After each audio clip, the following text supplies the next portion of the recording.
আচ্ছা, কখনো যদি আপনারা এরকম কোনো সিচুয়েশনে পড়েন যে গোটা পৃথিবীতে আপনি এবং আপনার কিছু ক্লাসমেট ছাড়া আর কেউই বেঁচে নেই, আর আপনাদেরকেও বাঁচতে হলে একটা বাংকারের মধ্যেই গোটা একটা বছরই কাটিয়ে দিতে হবে, তাও আবার বাইরের দুনিয়ার সাথে সমস্ত সংযোগই বন্ধ করে, আপনি কি সেখানে বাঁচতে পারবেন? আমাদের আজকের গল্পে ঠিক এমনটাই ঘটে। আমরা জেমস নামের একটা ছেলেকে দেখতে পাই যে অনেক বেলা পর্যন্ত ঘুমানোর কারণে তার কলেজে পৌঁছাতে দেরি হয়ে যায়। তাই ঘুম থেকে উঠে কোনো প্রকার রেডি হয়ে দ্রুত কলেজের দিকে যেতে শুরু করে। আর যখনই তার ফিলোসফি ক্লাসের টিচার জিমির দরজা বন্ধ করতে যাবে, ঠিক তখনই জেমস তার বইটা দরজার ফাঁকার ভিতর দিয়ে দেয়, আর এইভাবে সে কোনো মতে ক্লাসে ঢুকে পড়ে। এরপর সেই ক্লাস টিচার জিমির আজকের ক্লাস টেস্ট সম্পর্কে সব স্টুডেন্টদেরকেই বলে। সে তাদেরকে বলে যে আজ আমি তোমাদের সবার আইকিউ লেভেল টেস্ট করব, আর এই টেস্ট থেকেই প্রমাণ হয়ে যাবে যে তোমাদের কার আইকিউ লেভেল কতটা ভালো। তোমাদের সবাইকেই কল্পনা করতে হবে যে তোমরা এমন একটা জায়গায় বন্দি আছো যেখানে অ্যাটমিক ব্লাস্ট হয়েছে, আর ওইখানে আর কিছুক্ষণের মধ্যেই ভয়ঙ্কর গ্যাস ছাড়া হবে, যার কারণে তোমরা সবাই মারা যেতে পারো। বেঁচে থাকতে হলে তোমাদের সবাইকে একটা বাংকারের ভিতর 1 বছরের জন্য থাকতে হবে। তো তাদের টিচারের কথা অনুযায়ী ওইখানকার সব শিক্ষার্থীরা এই পরিস্থিতি কল্পনা করতে শুরু করে। তারা সবাই তাদের কল্পনায় একটা বাংকার দেখতে পায়, যেখানে সবাই তাদের জীবন বাঁচানোর জন্যই এসেছে। ওই বাংকারটি পুরোপুরি ফার্নিচার দিয়ে সাজানো, এবং সেখানে পুরো 1 বছরের জন্য অক্সিজেন সিলিন্ডারও মজুদ ছিল। এরপরে জিমিট ক্লাসের সব শিক্ষার্থীদের বলে, আমি তোমাদের এই সিচুয়েশনটা এই জন্যই প্র্যাকটিস করাচ্ছি যাতে যদি কখনো এরকম কোনো পরিস্থিতি এসে পড়ে তাহলে যেন তোমরা নিজেদেরকে বাঁচাতে পারো, এবং এই সিচুয়েশনে কি করতে হবে তা তোমরা আগে থেকেই জানো। কিন্তু এরপরে জেমসের গার্লফ্রেন্ড পেট্রা বলে, আমি এই সিচুয়েশনে থাকতে রাজি নেই, আর আমি এক্ষুনি ক্লাস থেকে বের হয়ে যাচ্ছি। তখন তাদের টিচার জিমিট বলে যে তুমি যদি এই এক্সারসাইজটা করো তাহলে তোমাকে এই কোর্সে A+ নাম্বার দেওয়া হবে, আর তুমি যদি এই কাজটা না করো তাহলে তোমার বয়ফ্রেন্ড জেমসকে এই কোর্সে ফেল করিয়ে দেওয়া হবে। আর এই কথাগুলো শোনার পরই পেট্রা ক্লাসে থাকতে এমনকি ওই টেস্ট দিতেও রাজি হয়ে যায়। এরপরে ওই টিচার প্রত্যেকটা স্টুডেন্টদের একটা বক্স থেকে একটা কার্ড দেয়, কিন্তু পেট্রা এবং জেমসের কার্ড দেওয়ার আগে সে জোরে জোরে কাশতে কাশতে টেবিলের কাছে চলে যায়। আর এই ব্যাপারটা প্রত্যেকটা স্টুডেন্টের একটু অদ্ভুত লাগে।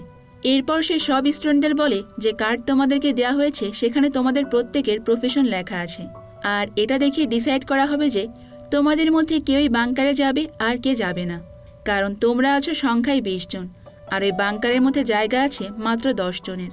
এরপর সে সবাইকে ওই কার্ডে লেখা প্রফেশনগুলো বলতে বলে। জেমসের প্রফেশন ছিল কৃষক এবং পেট্রা ছিল একজন ইঞ্জিনিয়ার। আর তারপরেই আমরা দেখতে পাই প্রত্যেকটা স্টুডেন্ট তাদের ইমাজিনারি ওয়ার্ল্ডেই আছে, প্রত্যেকেই তাদের প্রফেশন জিমিটকে বলছে। আর সবার শেষে টবি নামের একটা স্টুডেন্ট বলে, আমি একজন কবি। ঠিক তখনই জিমিট তাকে গুলি করে মেরে ফেলে। তারপর সে সব স্টুডেন্টদের বলে যে এরকম খারাপ আর ভয়াবহ সিচুয়েশনে আমাদের কোনো কবিকে এখানে দরকার নেই। তো পেট্রার এই দৃশ্যটা দেখে তো খুবই খারাপ লাগে। তো এরপরে সব স্টুডেন্টদের মধ্যে ভোটিং সিস্টেম চালু হয়ে যায়, আর এভাবেই যে বেশি ভোট পাবে তাকে ওই বাংকারের মধ্যে রেখে দেওয়া হবে। তো ভোটিং সিস্টেম শেষ হয়ে যাওয়ার পর 9 জন স্টুডেন্টকে ওই বাংকারের মধ্যে রাখার জন্য সিলেক্ট করা হয়। আর একদম শেষে জিমিট আর ওটামি, যে কিনা আবার একজন অপেরা সিঙ্গার ছিল, তাদের দুজনের মধ্যে মাত্র একজনকেই নেওয়া হবে। কিন্তু জিমিট এখনও তার প্রফেশন কাউকে বলেনি, তাই সেখানে জিমিটকে নেওয়া হয়। আর এরপরেই দেখা যায় ওই বাংকারে থাকার জন্য যে স্টুডেন্টদের সিলেক্ট করা হয়েছে তারা ওই পুরো জায়গাটাই এক্সপ্লোর করে দেখছে, কারণ এরপরেই পুরো 1 বছর তাদের সবাইকে একটা বাংকারের মধ্যেই বন্দি থাকতে হবে। পেট্রা আর জেমস এক জায়গায় বসে তাদের নিজেদের মধ্যে কথা বলছিল, আর ঠিক তখনই একটা গুলির আওয়াজ পায় তারা। আর ওখানে যাওয়ার পরে তারা জানতে পারে যে জিমিট সেই সব স্টুডেন্টদের গুলি করে মেরে ফেলেছে যারা ভোট আউট হয়ে গিয়েছিল। এটা দেখে তো সেখানে থাকা প্রত্যেকটা স্টুডেন্ট অনেক ভয় পেয়ে যায়। পেট্রা তখন সবাইকে বলে, জিমিটের এই কাজের পরে আমরা কোনোভাবেই জিমিটকে আমাদের সঙ্গে ওই বাংকারের মধ্যে রাখতে পারি না। তো এরপরেই দেখা যায় সব স্টুডেন্টরা আস্তে আস্তে বাংকারের মধ্যে প্রবেশ করে, এবং জিমিট আসার আগেই তারা বাংকারের দরজাটা বন্ধ করে দেয়। এই গেটটা শুধুমাত্র বাংকারের ভেতর থেকে একটা কোডের মাধ্যমে ওপেন করা যাবে। তো এরপর যখন পেট্রা রাত্রেবেলা সে গেটের কাছে আসে তখন সে বাইরে জিমিটকে দাঁড়িয়ে থাকতে দেখে, যে কিনা নিউক্লিয়ার রেডিয়েশনের কারণে একেবারে মৃত্যুর শেষ নিঃশ্বাস গুনছে। কিন্তু মারা যাওয়ার ঠিক আগ মুহূর্তে সে পেট্রাকে একটা চিরকুট দেখায়, যেখানে লেখা ছিল যে এখান থেকে বের হওয়ার কোড শুধুমাত্র আমি একাই জানি। আর এরপরেই দেখা যায় জিমিট সেখানেই মারা যায়। তো প্রত্যেকটা স্টুডেন্টরা পেট্রার কাছে চলে আসে এবং তাকে বলে যে হতে পারে জিমিট আমাদেরকে মিথ্যা কথা বলেছে, কিন্তু আসলে তার কথা সত্য কিনা তা জানতে হলে আমাদেরকে পুরো একটা বছরে ওয়েট করতে হবে, কারণ এর আগে তো আমরা এই গেট খোলার চেষ্টা কোনোভাবেই করতে পারবো না। এরপরেই দেখা যায় প্রত্যেকটা স্টুডেন্ট বাংকারের মধ্যে তাদের নিজেদের মতোই সময় কাটানো শুরু করে। আর পেট্রা প্রতিদিন রাতেই গেটের কাছে আসে এবং জিমিতে সেই পচাগলা লাশটাকেই দেখতে থাকে। এইভাবেই তাদের দিন চলতে থাকে আর বাংকারে থাকার পুরো একটা বছর পার হয়ে যায়। এরপরে জেমস যায় সেই গেটটাকে ওপেন করার জন্য, কিন্তু ওখানে তো আগে সেই এক্সিট কোড এন্ট্রি করতে হবে, যা কোনো স্টুডেন্টই জানতো না। তার মানে হলো জিমিটার কথাই সত্যি ছিল। প্রত্যেকেও গেট খোলার অনেক চেষ্টা করে, কিন্তু কোনোভাবেই তারা সেই গেটটাকে খুলতে পারে না। এমনকি তারা গুলি করে গেটটাকে খোলার চেষ্টা করে। তবে এখানে সবথেকে বিপদের বিষয় হলো 1 বছর হয়ে যাওয়ার কারণে তাদের অক্সিজেন সিলিন্ডারও ফুরিয়ে এসেছে, যার কারণে প্রায় প্রত্যেকটা স্টুডেন্টেরই ওই বাংকারের মধ্যেই মৃত্যু হয়ে যায়। আর এরপরেই আমরা আবারও ক্লাসরুমের দৃশ্য দেখতে পাই। তখন জিমের সব শিক্ষার্থীদের বলে এরকম সিচুয়েশনে কি করতে হবে তা আমাদের আগে থেকেই জেনে রাখা উচিত। এরপরে একটা স্টুডেন্ট জিমিটকে জিজ্ঞাসা করে, আপনি এক্সিট কোড কিভাবে জানেন? তো এরপর জিমিট তার পকেট থেকে একটা প্রফেশনাল কার্ড বের করে, আর যেটা সবাইকে দেখায়, যেখানে লেখা ছিল বাংকার ওনার, অর্থাৎ ওই বাংকারটা জিমিটি তৈরি করেছে। আর এরপরেই আমরা দেখতে পাই ওই এক্সারসাইজের দ্বিতীয় রাউন্ডও শুরু হয়ে গিয়েছে। আর এই এক্সারসাইজটা এমন একটা লোকেশনে হবে যেখানে যেদিকেই তাকানো হবে শুধু ধুধু মরুভূমি ছাড়া আর কিছুই দেখতে পাওয়া যায় না। আর তার উপর আবার নিউক্লিয়ার রেডিয়েশনের কারণে পুরো দুনিয়া সকল মানুষই মারা গেছে। পুরো দুনিয়াতে মাত্র এই কজন স্টুডেন্ট ছাড়া আর কেউই বেঁচে নেই। আর তাই সব স্টুডেন্টদের আবারও 1 বছরের জন্য একটা বাংকারের মধ্যেই থাকতে হবে, আর এই দুনিয়াকে আবারও রিপপুলেট করতে হবে, অর্থাৎ সন্তান জন্মদানের মধ্য দিয়ে বংশবিস্তার করতে হবে। এরপরে জিমিট দৌড়ে বাংকারের মধ্যে যায় আর সেখান থেকে একটা গান নিয়ে বেরিয়ে আসে। তো গল্পের দৃশ্য আবারও ক্লাসরুমে ফিরে আসে। আর আগের বারের মতো এইবারের প্রত্যেকটা স্টুডেন্টকে আবারও প্রফেশন কার্ড দেওয়া হয়। এইবারও জেমস কৃষক ছিল, আর তার সাথে সে এইবার একজন গে, অর্থাৎ সে কোনো মেয়েকে কোনোভাবেই প্রেগনেন্ট করতে পারবে না। কিন্তু কৃষক হওয়ার কারণে তার ভোটিং সিস্টেমে এইবারও সিলেকশন হয়ে যায়। এরপর আবারও সবাই তাদের কার্ড দেখে প্রত্যেকের প্রফেশন বলতে শুরু করে, আর তাদের মধ্যে থেকে আবারও কিছু স্টুডেন্টদের সিলেক্ট করা হয় এবং বাকিদের ভোট আউট করে দেওয়া হয়। আগের বারের মতো এইবারও জিমিট সেই কবিকে আবারও গুলি করে মেরে ফেলে আর বলে যে এইবার আমি নিজেই কবি হব। তো জিমিটের এরকম কাণ্ড দেখে প্রত্যেকটা স্টুডেন্ট আবারও ভয় পেয়ে যায় এবং তারা তাদের জীবন বাঁচানোর জন্য সেখান থেকে গাড়ি করে পালানোর চেষ্টা করে। কিন্তু কিছু দূর যাওয়ার পরে একটা ভলকানো বিস্ফোরণের কারণে তারা সবাই সেখানে মারা যায়। তো এরপরেই দেখা যায় যারা ওখানে সিলেক্ট হয়েছিল এবং জিমিট সবাই বাংকারের মধ্যে চলে আসে। রাতের বেলায় যখন পেট্রা জেমসের কাছে আসে তখন সে জেমসকে জ্যাক নামে একটা ছেলের সঙ্গে অন্তরঙ্গ অবস্থায় দেখে ফেলে। পেট্রার তো এই দৃশ্য দেখে অনেক খারাপ লাগে, তাই জেমস তার পিছু পিছু গিয়ে তাকে বোঝানোর চেষ্টা করে, কিন্তু পেট্রা তার কোনো কথাই কানে নেয় না। এরপরই আমরা দেখতে পাই সব স্টুডেন্টরা একসাথে বসে মিটিং করছে যে কে কাকে পার্টনার করবে, যাতে করে তারা দুনিয়াকে আবারও রিপপুলেট করতে পারে। তো এখানে প্রত্যেকে নিজেদের পার্টনার চুজ করে ফেলে, বাকি থাকে পেট্রা। কিন্তু পেট্রা কোনোভাবেই জেমসকে চুজ করতে পারবে না, কারণ জেমস এখন একজন গে। তো এরপরেই পেট্রা জিমিটকে চুজ করে নেয় এবং তাকেই তার পার্টনার বানায়, যা দেখে আবার জেমসের অনেক খারাপ লাগে। এভাবেই তাদের দিন ওই বাংকারের মধ্যে পার হতে থাকে। কিন্তু সমস্যা হচ্ছে এখনও ওখানের কোনো মেয়েই প্রেগনেন্ট হচ্ছে না। আর এই কারণে জিমিট সবাইকে বলে যে আমাদের প্রত্যেকের উচিত পার্টনার চেঞ্জ করা, আর পার্টনার চেঞ্জ করার ফলে হতে পারে মেয়েরা প্রেগনেন্ট হয়ে যাবে। কিন্তু তখনই একজন ফিমেল স্টুডেন্ট বলে আমরা এটা করতে পারবো না, কারণ এটা ইথিক্যালি রং, আর এখন আমরা তোমার কোনো কথাই শুনবো না, কারণ এখন আর তুমি আমাদের টিচার না। তো ওই কথা শুনে তো জিমিট সেখান থেকে রাগ হয়ে চলে যায়, আর একটু পরে একটা বন্দুক নিয়ে সেখানে হাজির হয়। এরপরে সেই মেয়েকে একা রেখে সবাইকে সেখান থেকে চলে যেতে বলে। সবাই সেখান থেকে চলে গেলেও একটা ছেলে দরজার পেছনে গিয়ে লুকিয়ে থাকে, আর যখনই জিমিট সেই মেয়েটাকে শুট করতে যাবে ঠিক তখনই ছেলেটা জিমিটকে বাধা দেয়। ওই ছেলেটা জিমিটকে ধরে অনেক মারে, যার কারণে জিমিট আরো বেশি রাগ হয়ে যায়। এরপরে সে দরজার সামনে গিয়ে দরজাটা ওপেন করে দেয়, আর যার কারণে ওখানে একটা এক্সপ্লোরেশন হয়ে যায় এবং সবাই সেখানে আবারও মারা যায়। দৃশ্য পরিবর্তন হলে আমরা দেখতে পাই যে সবাই আবারও ক্লাসরুমে ফিরে এসেছে। তো এইবার জেমস জিমিটকে প্রশ্ন করে যে যখন তুমি আমাকে এবং পেট্রাকে কার্ড দাও তখন তুমি বারবার কেন টেবিলের কাছে যাও? তার প্রশ্নের উত্তরে জিমিট বলে যে এটার কোনো স্পেসিফিক কারণ নেই, কিন্তু জেমস তার কথা একেবারেই বিশ্বাস করে না। তো এরপর সেই কার্ডের বক্সটা ওখান থেকে নিয়ে দেখতে শুরু করে আসলে ওর ভিতর কি আছে। যখন সে বক্সটা ওপেন করে তখন দেখতে পায় যে ওর ভিতরে আলাদা আলাদা করে কম্পার্টমেন্ট তৈরি করা আছে, যাতে ইজিলি সে কার্ডগুলোকে চেঞ্জ করতে পারে। আর জিমিট প্রত্যেকবার কাশির বাহানা করে তার এবং পেট্রার কার্ডগুলো বদলে দিত। তো এরপরে জেমস সবাইকে বলে যে জিমিট একটা প্রতারক, আর এবার আমরা আমাদের এক্সারসাইজ নিজেরাই করব, আর এবার কোনোভাবেই জিমিট আমাদেরকে লিড করতে পারবে না। জিমিট জেমসের এই কথা মেনে নেয়, কিন্তু সে বলে যে এবার তোমাকে ফ্লোরিশ হতে হবে, এবার আর তুমি কৃষক হবে না। আর তারপরে তাদের থার্ড এক্সারসাইজ শুরু হয়ে যায়। তারা সবাই কল্পনায় একটা আইল্যান্ডে চলে যায়, যেখানে কিছুদিনের মধ্যেই অ্যাটমিক ব্লাস্ট হবে। আর এর আগে তাদের সবাইকে বাংকারের মধ্যে প্রবেশ করতে হবে। এরপর জিমিট আবারও বাংকার চেক করার বাহানা করে সেখান থেকে একটা বন্দুক তুলে নেয়। তো জিমিট সেখান থেকে বেরিয়ে আসলেই পেট্রা তাকে হাক করে আর তার প্রশংসা করতে শুরু করে।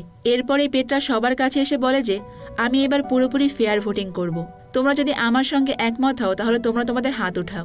সব স্টুডেন্টরাই তার কথা মেনে নেয় আর হাত তোলে।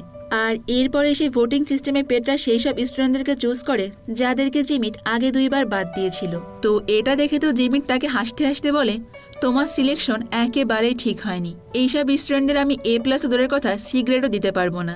কিন্তু এইবার পেট্রা আর তার কোনো কথাই শোনে না। আর একেবারে শেষে গিয়ে দেখা যায় তাদের মধ্যে জেমস আর জিমিট 2 জনই বাকি আছে, যার মধ্যে আবার একজনকে ভোট আউট করতে হবে। পেট্রা তাদের মধ্যে থেকে জেমসকে চুজ করে এবং জিমিটকে ভোট আউট করে দেয়। আর এটা দেখার পর তো জিমিট ভীষণ রেগে যায়। আর রেগে গিয়ে যখন সে তার ব্যাগ থেকে বন্দুক বের করতে যাবে তখন দেখতে পায় যে সেই বন্দুকটা তার ব্যাগের ভেতরে নেই। এরপর পেট্রা তার কাছে এসে সেই বন্দুকটা তাকে ফিরিয়ে দেয়। আসলে পেট্রা যখন জিমিটকে হাক করছিল তখন সে ওই বাহানায় তার ব্যাগ থেকে বন্দুকটা সরিয়ে নিয়েছিল।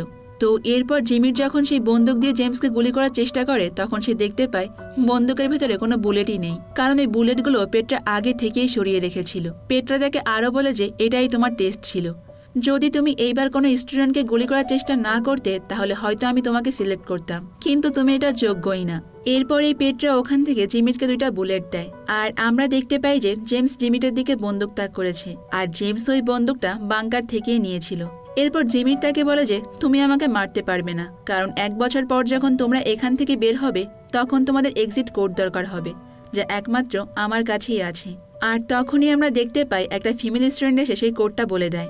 আসলে জিমিট যখন সেকেন্ড রাউন্ডে দরজাটা ওপেন করছিল তখন সেই মেয়েটা ওই কোডটা দেখে নিয়েছিল। তো জিমিট তো এটা দেখে অনেক বেশি অবাক হয়ে যায় আর রেগেই ওখান থেকে বের হয়ে যায়। এরপরে পেট্রা তার জায়গায় চিপসকে ওই বাংকারে যেতে বলে আর সবাইকে বলে যে আমি ডিসকোয়ালিফাইড স্টুডেন্টদের সঙ্গে বোটে করে পাশের একটা আইল্যান্ডে চলে যাব। তখন চিপস তাকে বলে যে বোটের চাবি তো আমার কাছে। এরপরে যখন পেট্রা চাবিটা আনতে যাবে ঠিক তখনই চিপস তাকে ভেতরে নিয়ে নিজে বাইরে চলে আসে এবং গেটের দরজাটা বন্ধ করে দেয়। এরপরে সে বাহিরে থাকা সব স্টুডেন্টদের সঙ্গে বোটে করে পাশের আইল্যান্ডে চলে যায়। আর অন্যদিকে পেট্রা এবং বাকি সিলেক্টেড স্টুডেন্টরা খুব খুশি মনে এসে বাংকারের মধ্যে থাকতে শুরু করে।